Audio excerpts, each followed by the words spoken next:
거룩하신 하나님 앞에 이 시간 감사와 또 찬양하심으로 영광 돌리도록 하겠습니다. 하나님 존귀하신 이름을 찬양합니다. 하나님 세세토록 영광을 받으시고 찬양을 받으시옵소서. 하나님이 우리의 아버지가 되시고 또 우리의 구원자, 통치자가 되어주시니 감사합니다. 오늘 또 하나님의 말씀을 붙잡습니다. 주님의 음성에 귀를 기울입니다. 말씀하시고 우리를 거룩하고 새롭게 하옵소서. 하나님 아버지, 주의 성령으로 감동하시고 주의 말씀을 밝히 깨달아서 하나님을 바른 지식으로 섬기게 하옵소서. 예수님의 이름으로 기도합니다. 아멘. 찬송입니다. 성자의 귀한 몸. 성자의 귀한 몸 날 위하여 버리신 그 사랑 고마워라. 내 머리 숙여서 주님께 비는 말 나무어 주님께 바치리까.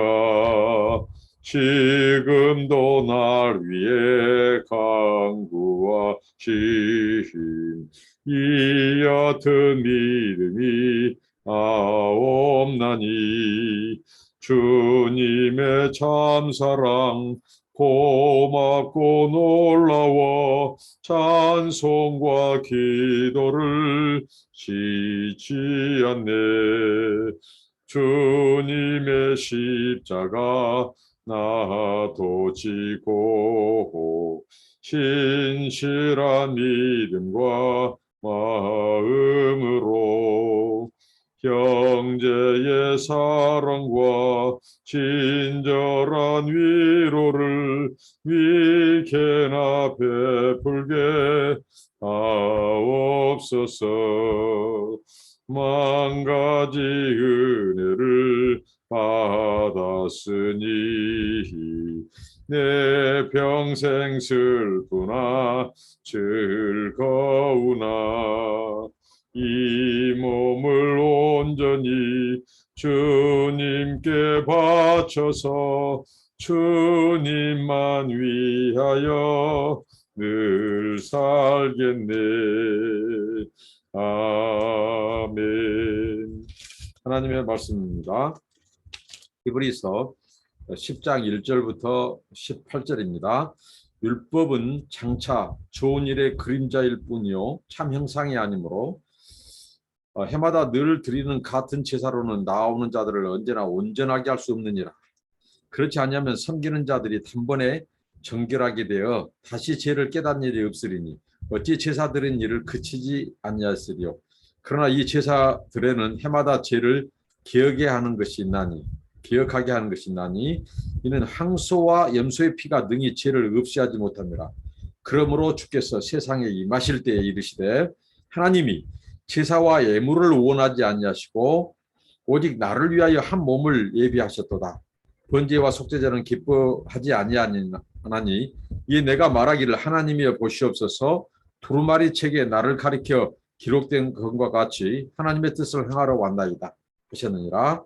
위에 말씀하시기를 주께서는 제사와 예물과 번제와 속죄제는 원하지도 아니하고 기뻐하지도 아니하신다 하셨고 이는 다 율법을 따라 드리는 것이라. 그 후에 말씀하시기를 보시옵소서. 내가 하나님의 뜻을 행하려 왔나이다 하셨으니 그 첫째 것을 폐하심은 둘째 것을 채우려 하심이라. 이 뜻을 따라 예수 그리스도의 몸을 단번에 들이심으로 말미암아 우리가 거룩함을 얻으노라. 제사장마다 매일 서서 섬기며 자주 같은 제사를 드리되 이 제사는 언제나 죄를 없게 하지 못하거니와 오직 그리스도는 죄를 위하여 한 영원한 제사를 드리시고 하나님 우편에 앉으사 그 후에 자기 원수를 자기 발등상이 되게 하실 때까지 기다리시나니 그가 거룩하게 된 자들을 한 번의 제사로 영원히 온전하게 하시느니라. 또한 성령이 우리에게 증언하시되 주께서 이르시되 그날 후로는 그들과 맺을 언약이 이것이라 하시고 내 법을 그들의 마음에 두고 그들의 생각에 기록하리라 하신 후에 또 그들의 죄와 그들의 불법을 내가 다시 기억하지 아니하리라 하셨으니 이것들을 사했었은즉 다시 죄를 위하여 제사 드릴 것이 없느니라. 아멘. 오늘 히브리서 기자가 그리스도의 영원한 제사에 대해서 다시 한번 또 힘주어 강조하고 있습니다. 이 두 가지를 대비하죠. 뭐냐면 구약의 제사와 그리스도의 제사. 구약의 이 제사로는 우리의 죄를 사할 수 없다. 온전히 우리를 거룩하게 할 수 없다. 우리를 의롭게 할 수 없다. 그것은 그림자다.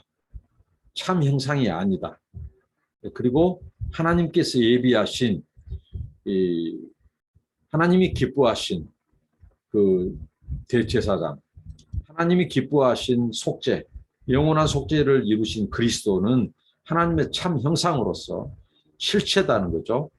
계속해서 지금 히브리서 기자가 이 그리스도를 논증함에 있어서 이 구약의 제사와 그리스도의 제사를 대비해서 이 개조해 가면서 이렇게 차이점을 설명하면서 바로 그리스도의 구속이 얼마나 유대한 효력을 가져왔는가 그것을 계속 강조하고 있죠. 율법, 이런 구약의 제사 이런 것들은 그림자에 불과하다는 거죠. 참 형상이 아니고 이것으로 우리를 온전케 구원하지 못하고 죄를 사해 주지 못하고 우리를 온전케 할 수 없다. 이렇게 강조합니다. 이런 것들은 계속 이 반복적이라는 거죠. 그리고 그때만 죄를 씻는 일시적이라는 거죠. 일시성과 이 반복적인 것. 그런데 그리스도의 속죄는 하나님이 기뻐하신 제물이다. 하나님이 예비하신 이 속죄의 길은 바로 그리스도를 통하여 이루신 속죄라는 거죠.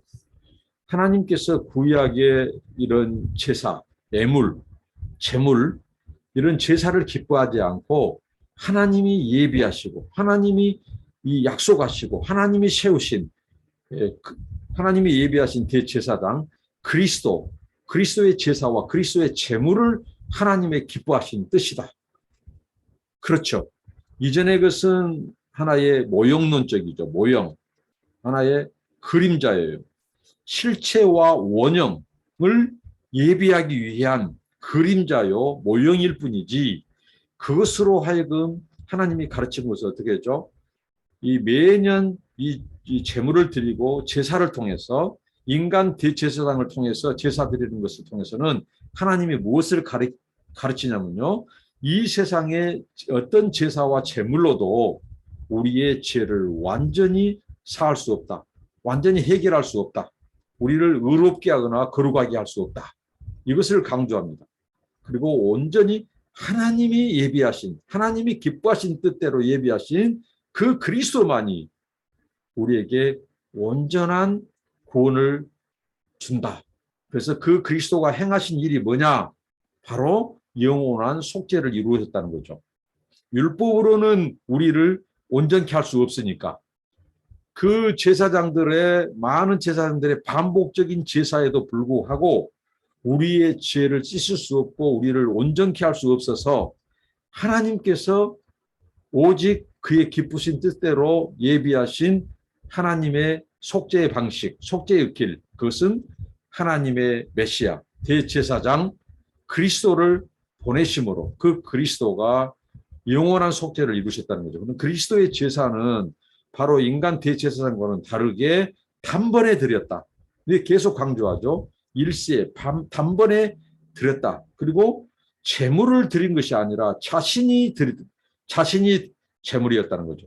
자신을 드렸다는 거죠. 그리고 지상의 성소에서 이 네이 족속의 반차 그 계열에서 나온 인간 대제사장들은 손으로 지은 지상의 성소에서 그것도 제물의 피 바로 동물 이 짐승을 바쳐서 하나님 앞에 나아갔지만 그리스도는 손으로 짓지 않는 하늘의 성소에서 자신을 제물로 드려서 하나님이 기뻐하시는 제물이 되심으로 영원한 속죄를 이뤘다는 거죠. 단번에. 그래서 이제는 다시는 이 짐승으로 제사 드릴 필요가 없다는 거죠. 그리고 오늘 이 말씀을 통해서 하나님께서 영원한 속죄를 이루신 그 그리스도를 통해서 그 다음 행하신 일은 뭐냐? 새 언약을 맺었다는 거죠. 새 언약을 체결했다는 거죠. 율법, 이 옛 언약, 이 소위 말하는 짐승의 제물로 드리는 제사, 율법적인 이러한 것들은 우리 인간을 이제 온전케 거룩하게 죄를 사하고 완전케 할 수 없다는 거죠. 그것은 옛 언약이고 그리고 바로 그림자요 하나의 모형에 지나지 않는다. 이제 실체인 그리스도가 와서 하늘의 성소에서 단번에 그가 자신을 드림으로 이제는 피의 제사가 요구되지 않는다. 이제 그 그리스도를 통해서 그리스도를 믿음으로 우리가 획득한 믿음으로 주어진 의를 가지고 우리가 하나님의 성소에 들어감을 입었다. 나아감을 입었다. 그리고 그리스도가 이것을 영원히 효력을 가져다 주기 위해서 우리와 새 언약을 맺었다. 옛 언약은 바로 이스라엘, 그 하나님이 제사장 나라로 택한 그들에게 그 민족에게 하나님이 대표성을 띠고 국한시켰지만 이제 그리스도 안에서의 이 새 언약, 이 그리스도의 피로 세운 언약, 짐승의 피가 아니라 그리스도의 희생, 그리스도의 그 의로 세운 그 언약, 그리스도의 순종으로 말미암는 우리에게 주어진 이 하나님의 의로 세운 언약, 피로 세운 그리스도의 피로 세운 언약은 이스라엘만이 아니라 모든 족속, 모든 인류, 온 천하 만민에게 이 효력을 가져다 줄 수 있는 이 영원한 속죄다. 이 새 언약을 우리에게 세워주셨다고 말을 합니다. 그래서 이제 더 이상 이제 우리는 이 염소나 황소 이런 짐승의 피가 요구되지 않는다. 이게 바로 새 언약이다. 새 언약은 그리스도로 말미암은 그리스도의 이 피로 세워진 언약, 우리의 마음에 새긴 언약. 그래서 그것으로 우리가 이제 의롭게 되었으니 다시는 죄를 위하여 제사 드릴 것이 없다. 짐승의 이 피 흘리는 제사가 요구되지 않는다. 우리는 그리스도를 통해서 그리스도의 의를 통해서 우리는 하나님의 은혜의 성소에 나아감을 입었다. 이것을 다시 강조하고 있습니다. 그러니 얼마나 이 히브리서 기자가 계속해서 그 당시 독자들에게 특히 배교의 위험과 그 유혹에 빠진 또 배교의 길에 들어선 그 일부 성도들에게 얼마나 이 말씀은 아주 굉장한 권면 그리고 굉장히 확고히 세우는 귀한 말씀이죠. 계속해서 이 이스라엘의 역사, 유대교의 역사, 그 배경이 된 율법, 또 이 날마다 또 제사장들이 이 드리는 제사, 그리고 1년에 한 번 대속죄일에 이 지성소에서 드리는 이 제사, 이것은 반복적이라는 거죠. 그러면서도 우리를 온전히 죄 문제를 해결하지 못하고 우리를 죄를 사해 줄 수도 없고 우리를 이 완전하게 할 수도 없고 온전하게 거룩에 이르게 할 수 없다는 거죠. 그것은 그림자다. 그것은 모형이다. 오직 그래서 하나님께서 그런 제물을 기뻐하지 않는다. 하나님이 기뻐한 제물은 그의 뜻대로 세우신 예비하신 영원한 대제사장 바로 그리스도를 이 땅에 보내심으로 그가 영원한 속죄를 이뤘다.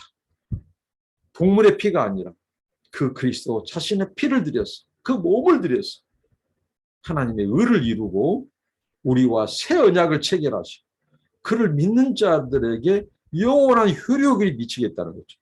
짐승의 피는 단번 일시적이에요. 그 순간적이고 일시적이고 반복적이고 왜? 반복된다는 말은 그게 영원하지 않다는 거예요. 그것으로 온전케 할 수 없기 때문에 반복되는 거예요.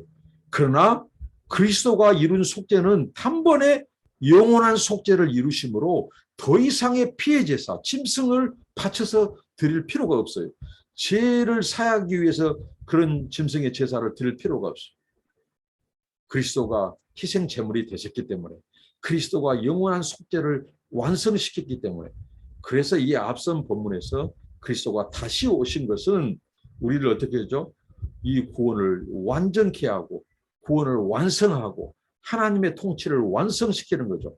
오늘 영원한 속죄를 이루신 그분이 하늘 성소에 들어가서 어디에 앉았다고요? 보좌 우편에. 보좌 우편은 승리의 상징입니다. 통치의 상징이에요. 권세의 상징입니다. 그 우편에서 세상 만물을 통치하시고 그리고 그의 잃어버린 백성이 돌아올 때까지 중보하시고 그리고 원수의 세력을 그의 발등상에 그 발등상에 무릎 꿇릴 때까지 그리스도는 지금도 보좌 우편에서 왕으로서 통치하시고 그리고 대제사장으로서 그 백성들의 구원을 완성시키기 위해서 중보하는 대제사장으로서의 이 역할을 지금도 수행하고 계신다. 그분이 다시 오시는데 우리의 무슨 죄를 사해주러 오신 것이 아니라 이제 하나님의 나라와 통치를 완성시키기 위해서 원수의 세력을 멸하시기 위해서 그리고 우리를 온전히 거룩해 하고 우리의 구원을 완성시키러 오신다는 것입니다. 이런 영원한 대제사장이 우리에게 있으니 성도들아 이 주님을 버리지 말고 떠나지 말고 더 견고히 붙잡고 배교의 길로 가지 마라. 돌이켜라. 그리고 소망을 공고하고 있습니다. 여러분 얼마나 위대한 대제사장이고 그의 위대한 사역, 위대한 선언, 우리가 위대한 부르심, 위대한 구원에 초청받은 우리들 얼마나 소망이 있습니까? 끝까지 우리가 주님 오시는 그날까지 우리가 영원히 정말 우리의 대제사장, 영원한 속죄를 이루시고 우리를 은혜의 성소에 나가게 하신 그리스도를 찬미하고 그리스도를 붙잡고 그와 동행하는 저와 여러분 되시길 바랍니다. 기도합니다. 하나님 감사합니다. 영원한 제사, 영원한 그리스도, 영원한 속죄, 그리고 영원한 이 구원, 우리에게 영원한 언약을 그리스도 안에서 세워주시고 우리에게 하나님 아버지 더 이상 이제 짐승의 피로 그 반복된 옛 언약과 옛 제사로가 아니라 그리스도의 희생 제사 그 단번 속죄를 통해서 영원한 의를 믿음으로 획득하게 하시고 우리가 하나님의 은혜의 보좌 앞에 나아가게 하시니 감사합니다. 견고히 이 그리스도를 붙잡고 그리스도 한 분 안에 영원한 효력을 미친 이 구원, 영생 붙잡게 하옵소서. 흔들리지 말고 더 견고히 이 주 예수의 아버지 하나님 이 의를 힘입어 날마다 하나님 앞에 나아가 교제하고 감사와 찬미의 제사를 드리는 저희들 되게 하옵소서. 예수님 이름으로 기도합니다. 아멘. 네, 감사합니다. 축복합니다.